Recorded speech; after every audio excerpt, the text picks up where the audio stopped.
Okay. I'm rolling. Okay. Now, thank you for coming. Yes, ma'am. And you're originally from Oxford, right? Yep, 6 generations. Okay.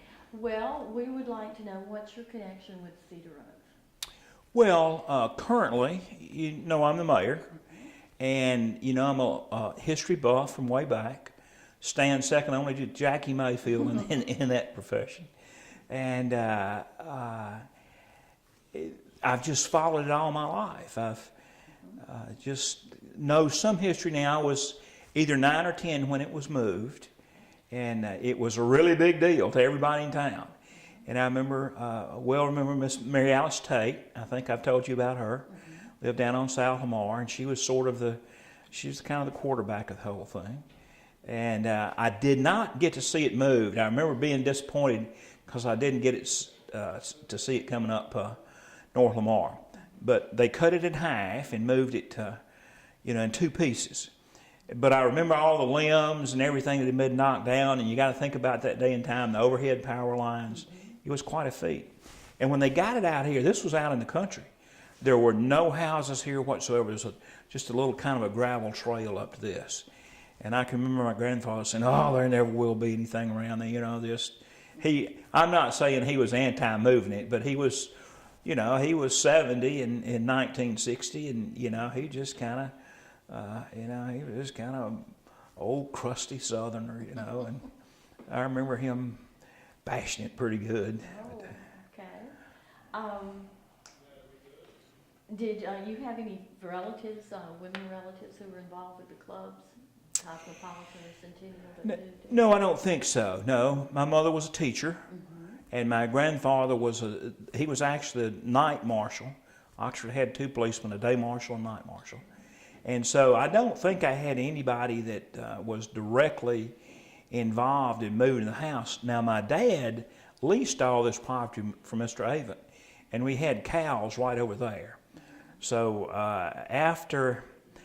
I don't remember, fairly soon they had moved somebody in here.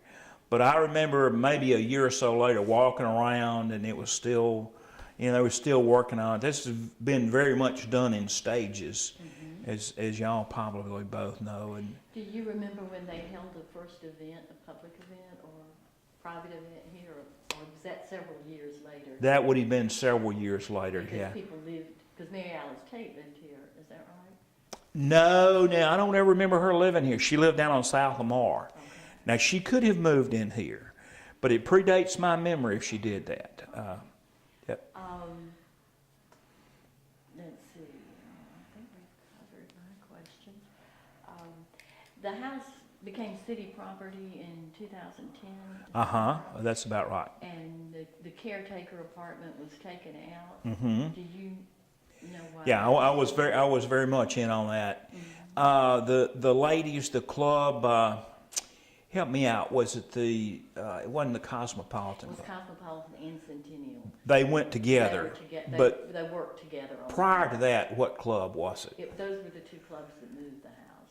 Readers Guild was one that was involved, but it closed. It disbanded. Okay. They were having a good bit of trouble with the roof, and it was very expensive to fix. The issue was giving public money to a private organization. A lot of maintenance troubles. And so the way around that was to deed it to the city. And then we would be able to actually spend taxpayer money and maintain it in a much better fashion, as I think we have. As far as taking the caretaker's apartment out, that was a lot of back and forth. We didn't really know what to do, but if we were going to go in and repaint and do a good bit of renovation, which you remember we did, we just at that point decided to go ahead and take it out. Retrospect, I don't know whether it was a mistake or not, but it's done now, and I don't think we should put it back in.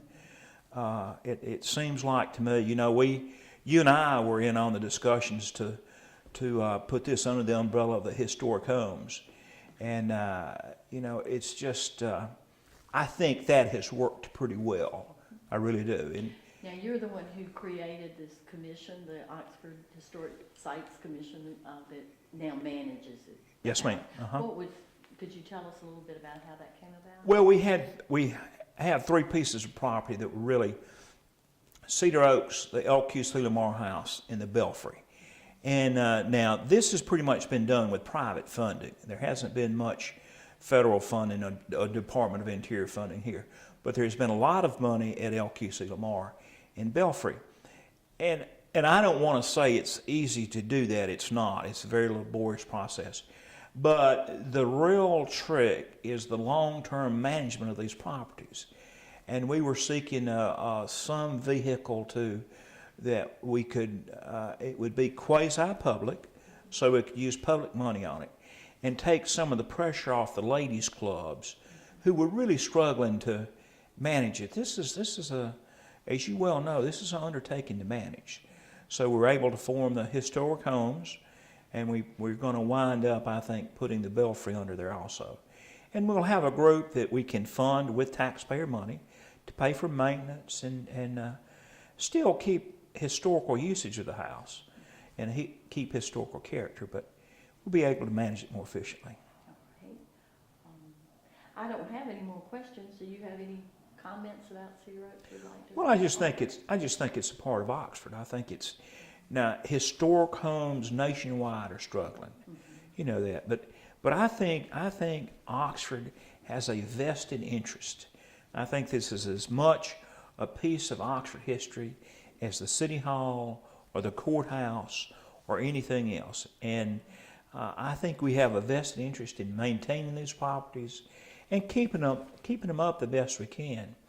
A part of me kind of hates that government took it over, but it was pretty much essential, I think, at that time to have done that. I think it's a fabulous story, and I think it's neat that these properties have, you know, people who support them and are interested. One more question. Could you tell us about the park next door? About the park. Which park? That's adjacent to That's adjacent to Cedar Oaks Oh, property. right. I walked it the other day. It's beautiful. Okay, we had a Department of Interior grant that was for the baseball fields when we were building FNC Park, if you know FNC west of town. Okay, it came up that when we left, we had to maintain that as a park or find an in-kind swap that we could use and accept. It also allowed the city to maintain the grounds. So what we did is we set this aside as a park or a wildlife area, a natural area, and it sort of dovetailed, I think, with the mission here. And so that's one interesting bit of trivia. There are bricks out here to the right, front of the house. Starting to move them. You'll be happy to know they're starting. Oh no, I hope you're not. We're moving them back here. We're going to use them in a renovation. Okay, do you know where they're from? The dead house? The dead house on campus. And the dead house was? The dead house was in the 1870s, early 80s, when the yellow fever epidemic was so very bad. The dead house was near where the journalism building is today, about where the Honors College stands. And a lot of students and faculty and staff died, and they would move the bodies there and hold it. It was a morgue type of thing, became known as the dead house. When they tore that down, they moved the bricks, and for whatever reason, the mayor, somebody at that time decided that they would. So those bricks are actually saved me a brick from the dead house. Saved me a good brick from the dead house. Neat thing. Yeah.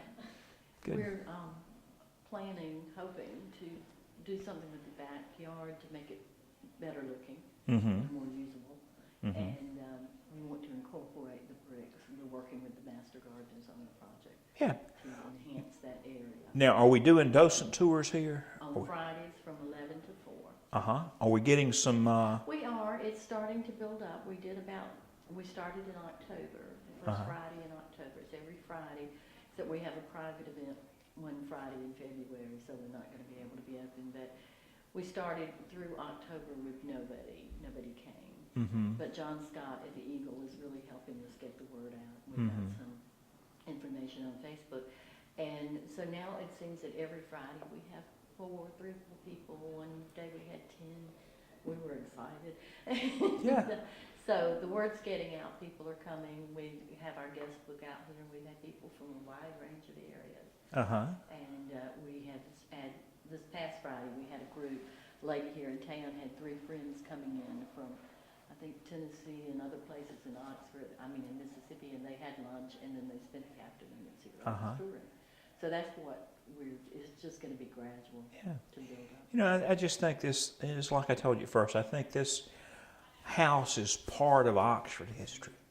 And even the story of it being moved, and even, this was out of town, this was out of the country when it was moved. Mm-hmm.